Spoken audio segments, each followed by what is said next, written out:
mau belajar dari teladan Yesus, bagaimana seorang pemimpin sejati itu melakukan pelayanan. Yang pertama, yaitu adalah teladan mengasihi sampai kesudahan. Ayat yang pertama kita baca ya, Bapak Ibu bisa perhatikan. Sementara itu, sebelum hari raya Paskah mulai, Yesus telah tahu bahwa saatnya sudah tiba untuk beralih dari dunia ini kepada Bapa. Sama seperti Ia senantiasa mengasihi murid-muridnya, demikianlah sekarang Ia mengasihi mereka sampai pada kesudahannya. Memang Yesus sudah mengasihi murid-murid, betul ya? Tetapi Dia tahu pada waktu itu adalah masa akhir, penghujung akhirnya Dia. Sehingga tadi di depan saya katakan poin yang pertama adalah Yesus memberikan teladan mengasihi sampai kesudahan.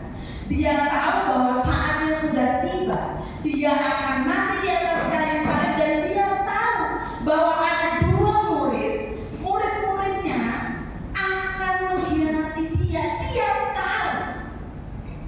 Dia memiliki kasih yang besar pada murid-murid. Betul ya? Dia sangat mengasihi murid-muridnya. Bagaimana Dia mendidik, bagaimana Dia mengajar dengan kasih. Dia begitu sabar ketika menghadapi murid-muridnya. Tetapi di ayat yang pertama bagian yang terakhir bilangnya begini. Demikianlah sekarang Ia mengasihi mereka sampai kesudahannya. Kata kesudahannya berarti memang Dia mengasihi, tetapi kesudahannya Dia tahu masanya sudah akhir. Sampai akhir Dia meninggal, kasihnya itu tetap sama, bahkan lebih besar. Kenapa saya katakan begitu? Teladan yang Yesus mau berikan kepada murid yang lain waktu itu adalah Dia ingin menunjukkan bahwa ketika kamu mengasihi, kasih sampai titik penghabisan. Ya, mengasihi sampai titik penghabisan. Dia tahu bahwa Yudas akan menjual Dia. Yesus tahu. Yesus tahu bahwa Simon Petrus itu akan mengkhianati Dia. Ya, Dia tidak mengakui, bahkan Dia tidak mau disebut bahwa Dia adalah bagian dari murid itu. Yesus tahu, bukan Yesus tidak tahu. Tetapi yang menarik di ayat yang pertama bahwa sampai akhir kesudahannya, sampai akhirnya, sampai batas ambang akhirnya, Yesus tetap mengasihi murid-murid. Itu yang mau kita pelajari hari ini. Itu yang mau kita teladani hari ini. Sampai akhirnya, sampai di penghujung semester ini, Tuhan itu masih mengasihi kita. Amin. Karena apa? Kita masih sehat, masih bisa mengikuti UTS dengan baik. UAS dengan baik ya, UTS ya Tuhan. UAS dengan baik. Sampai akhirnya Tuhan masih mengasihi kita. Bahkan sampai nanti liburan, berharap bahwa teman-teman kembali dengan lengkap. Amin. Ya, kembali dengan lengkap. Bahkan kami mendengar kabar yang baik bahwa teman-teman ketika mendapat kasih dari Tuhan, belajar tentang kasih, bagaimana Tuhan mengasihi, diimplementasikan dalam pelayanan, bagaimana teman-teman mengasihi orang-orang yang ada di luar untuk menyampaikan kabar baik. Itu hal yang menggembirakan. Ketika mendengar bahwa ada 1, 2 orang, 5 orang diinjili pada masa liburan, itu hal yang menyenangkan. Dibandingkan kami mendengar kabar bahwa teman-teman tidak kembali lagi, itu sangat menyedihkan. Kenapa saya bilang? Karena di akhir semester itu adalah akhir-akhir yang sangat rawan. Kembali atau tidaknya gitu ya. Jadi kalau udah lihat absen, kembali gitu. Itu sangat menyenangkan. Dan itu yang Yesus mau ajarkan kepada kita. Kita harus teladani bagaimana Dia mengasihi murid-murid. Ketika Dia melakukan kesalahan, ketika Yudas dengan Simon Petrus ini memiliki pelanggaran yang sama, betul ya? Kalau Yudas dia menjual Yesus, kalau Simon Petrus dia menyangkal Yesus.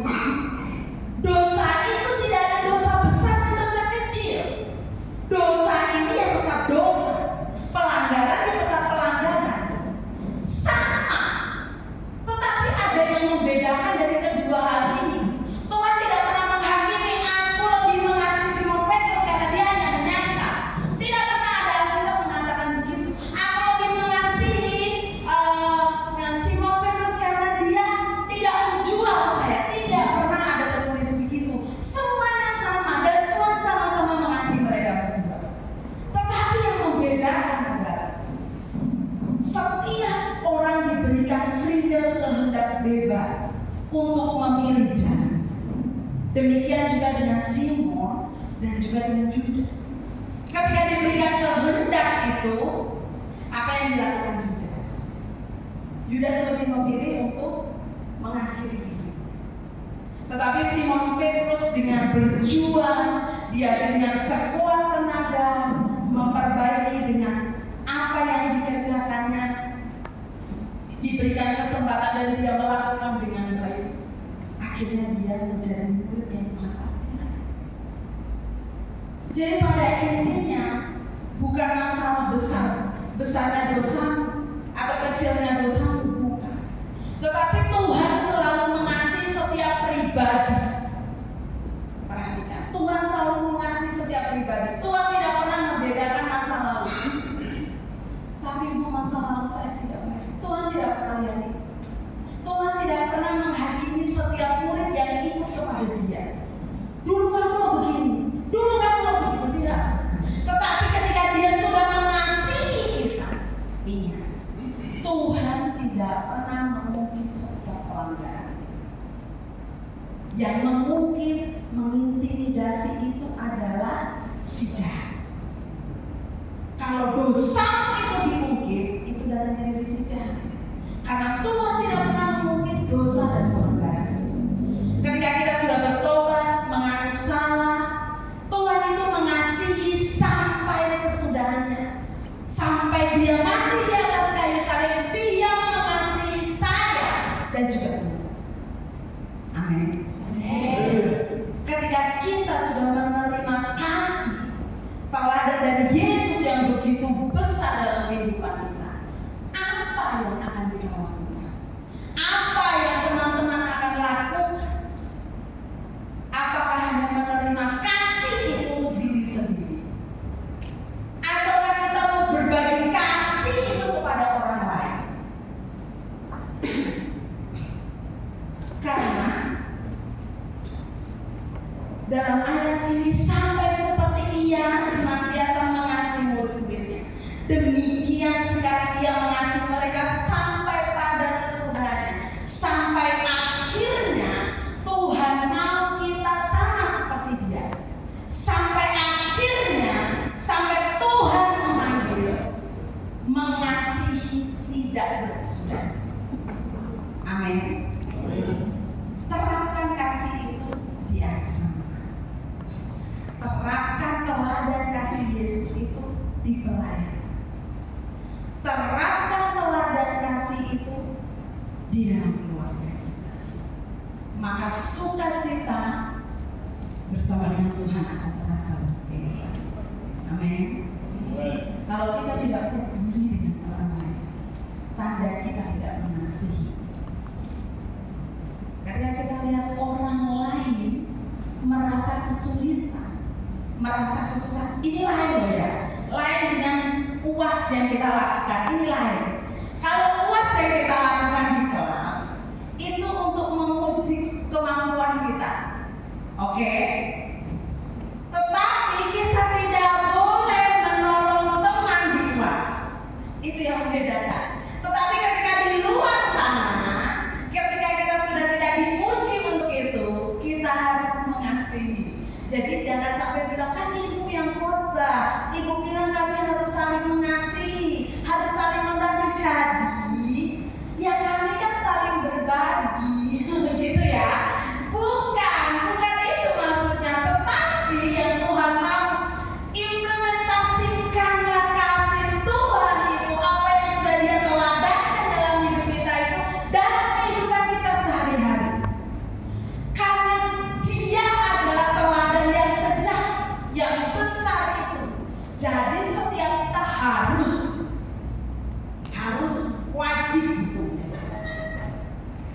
bisa bilang, tidak Bu, nanti Bu, sebentar Bu, tidak.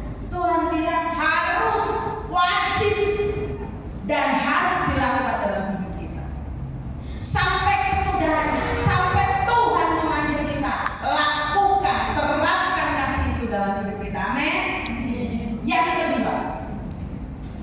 Yang kedua, teladan seorang pemimpin yang sejati. Yang pertama tadi, teladan mengasihi sampai kesudahannya. Yang kedua, teladan melayani dengan kerendahan hati. Tadi di depan saya katakan bahwa Yesus itu disebut sebagai seorang guru. Guru pada masa zaman Yahudi itu, dia dihormati, dia diagungkan, dan dia pengikut-pengikutnya atau murid-muridnya itu dia dikatakan setara dengan hamba. Jadi kalau dia sudah mengatakan bahwa Pak Joko ini guru, jadi murid-muridnya Pak Joko ini harus jadi hamba. Pada masa itu berlaku seperti itu. Kalau jadi hamba kita tahu kan, hamba, budak itu sama. Kalau kita jadi budak mau diapain sama gurunya, ya mereka itu aja. Dan Yesus itu dikatakan sebagai guru besar, sebagai orang yang luar biasa dalam mengajar, dan dia setara dengan itu. Tetapi yang mau saya katakan di ayat ini adalah dia rela. Ayo kita baca sama-sama ya.